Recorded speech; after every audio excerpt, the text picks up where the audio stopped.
Hello, and welcome to another exciting edition of Hidden in the Universal Vault. I'm Ron, your host, and I'm welcoming you to my review of Very Bad Things from 1998. Yes, we're taking a look at the directorial debut of Peter Berg, who also directed Friday Night Lights, as you can see in the poster in the background. So, I've heard about this movie though. This has a pretty decent cast. I'll try my best to read it. Unfortunately, it's in bold orange, so I can't really tell. So the cover on the front, it says it stars Christian Slater, Cameron Diaz. This also has Daniel Stern, Jeanne Tripplehorn, Jon Favreau, Jeremy Piven, and I cannot pronounce this guy's name. But yeah, like I said, it's in bold orange, so I can't really tell. But he's been in other stuff too.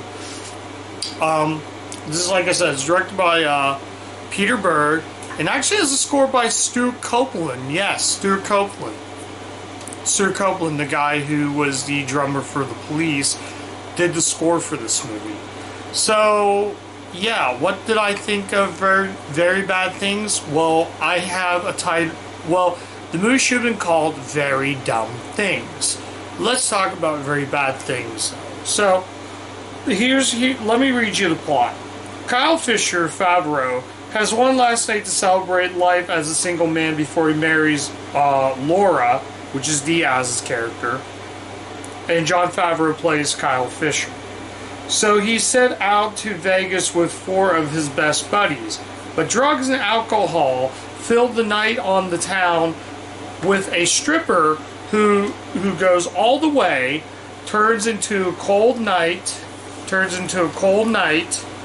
in the desert with shovels when the stripper goes all the way into a body bag after dying in the bathroom, and that's just the first of the bodies to pile up before Kyle can walk down the aisle.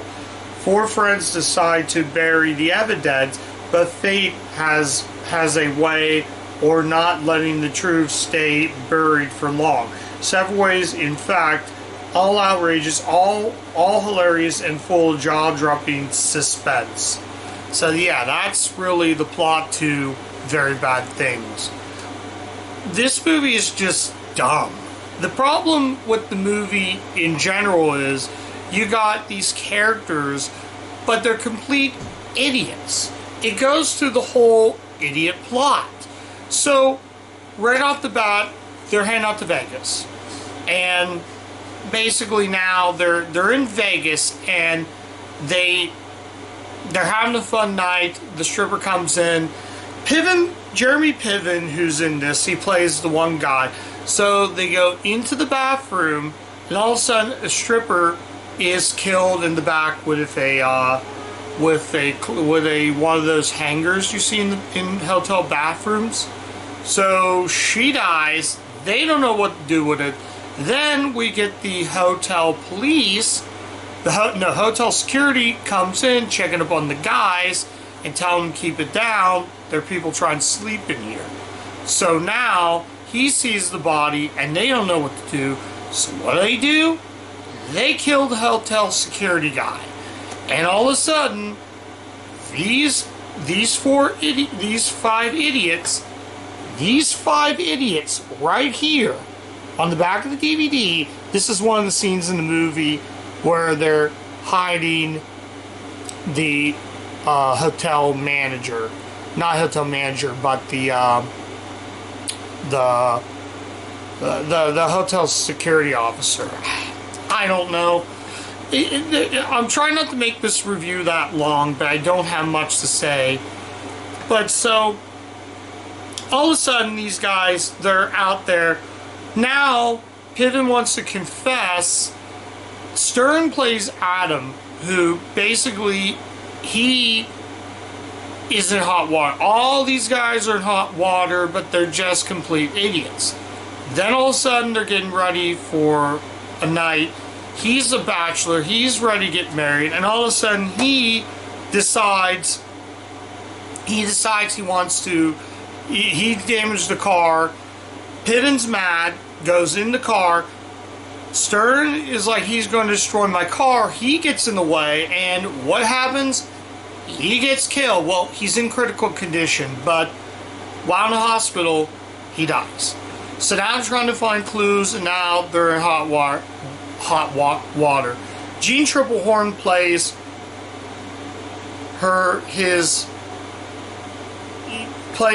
Stern's wife. So now they're trying to get clues, and Slater's like, don't. And then they're going to find a way to kill her. So, what off the bat? They kill her. Well, kind of. She's out there laying, and it becomes one fight. Oh, she's like, one scene I really like is she's tough, and all of a sudden,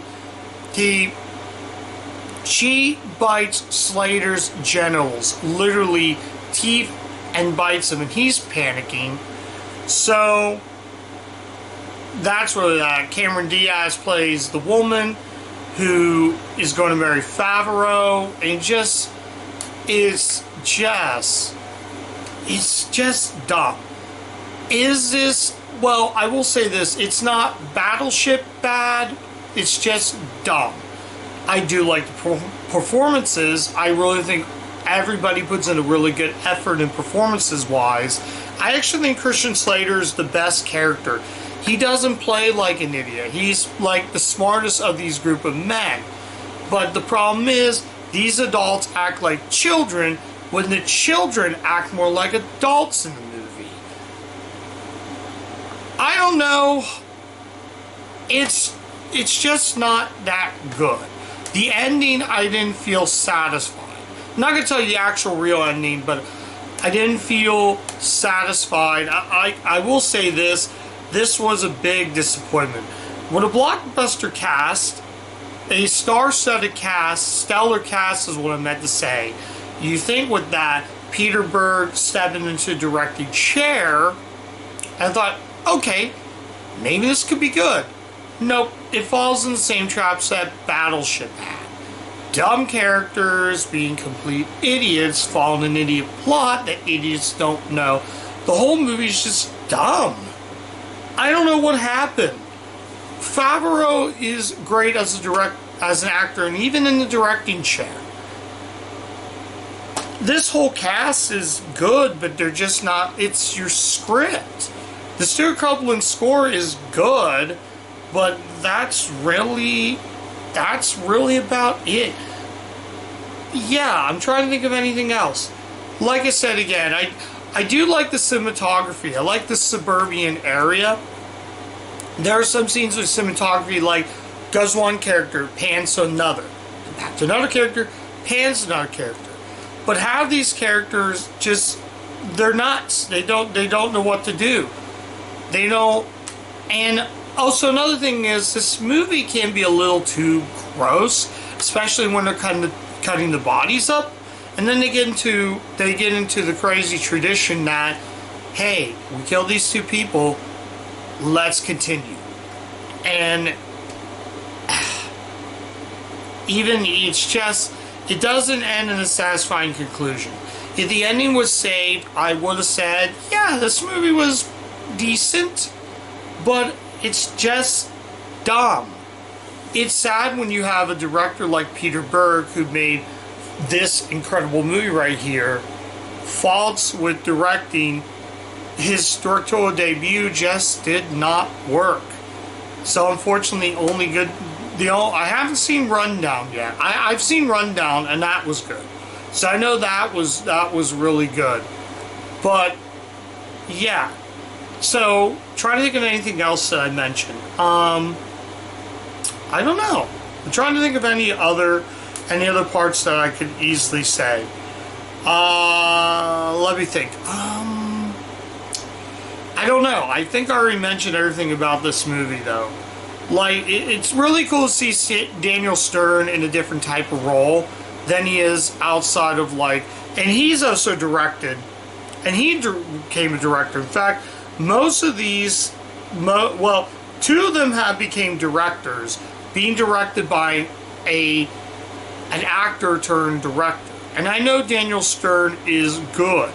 I mean, if you take his role in the Home Alone movies, or even like when he directed Rookie of the Year, he can be good if you get in fact, all of these people can be good. And I actually think Daniel Stern might be, honestly, probably his character isn't that good. Not, again, I've said this again, people, the performances are good, but when you have, it's always come down to your script. Again, Peter Berg, I have covered him as an actor in a movie called Shocker. I covered 3 movies now of his, and still so far his best is Friday Night Lights. I haven't watched Rundown yet, so I can't say that's any better. I've seen it before, but I haven't covered it on the channel. So I think that's really about it. At the end of the day, Very Bad Things is just a dumb movie. It doesn't bring anything new to the table. It goes into the gross out moments. It doesn't. It has. You have good performances, but it all comes down to your writing. I'm trying to think who wrote. Oh, he even wrote this. Yeah, I don't know what happened. So the writing could have been better. I mean, Peter Berg is a good writer. He just didn't pick the right script. I'm trying to think of anything else in this, but yeah, I just skip this movie, guys. Just go watch Friday Night Lights. You'll have a better time there. That's a great movie. Unfortunately, it is a big disappointment. I'm not sure if this is going to land on the worst list. I'm going to tell you right now, this is not Battleship bad. It's just dumb. You got dumb characters in dumb situations. Christian Slater is probably the smartest of all of them. He's by far the best part of this movie. But even then, it's just a huge disappointment, though. I was expecting something, but it just, at times, it kind of just got boring. And in the conclusion, the satisfaction of the actual ending didn't work for me. And I sat there thinking, that's it? It was just a bad ending to a dumb movie. So let's go ahead and rate this right now, guys. I'm gonna give Very Bad Things a 2 out of 5. Again, this just was not. It just was not a good movie. So an automatic 2 out of 5. I just really wanted to like this movie. You got a stellar cast. In fact, one of those actors, I can't think of his name, I said, he was in The Bone Collector, movie I covered on the channel. He was the villain Bone Collector. I can't think of his name right now. But this cast, they've done some better movies. Jeremy Piven, who later go on to being Old School, and he can do comedy, and again, good cast. Cameron Diaz was in this, so again, Cameron Diaz, like I said, played Favreau's soon-to-be wife, and it just didn't end good. Now, I did cover Being John Malkovich, and she was really good in that movie. Unfortunately, Very Bad Things just falls into the very dumb thing. So you might just want to skip this movie. So that's my review of Very Bad Things. Thank you guys so much for watching. If you do like the content of the channel, like, comment, subscribe, click the bell, ring the bell to get all my video notifications so you don't miss a single video on the channel. I'm also on Letterboxd, guys, so you can check out all the cool stuff. I rate the movie before I review it. But like I said, in addition to the Universal movie reviews, I also do Vlog City, collection updates, tons of stuff on the channel. Go check it out. Swing on over there. Lots of really good stuff on the channel. So like I said, like, comment, subscribe, and click the bell and ring the bell to get the video notifications. So yeah. So like I said again guys, just skip this movie. It just was not. It was a disappointment in my opinion. So yeah, that's it, guys. And as always, keep watching those Universal movies, and I'll catch you guys next time. Bye.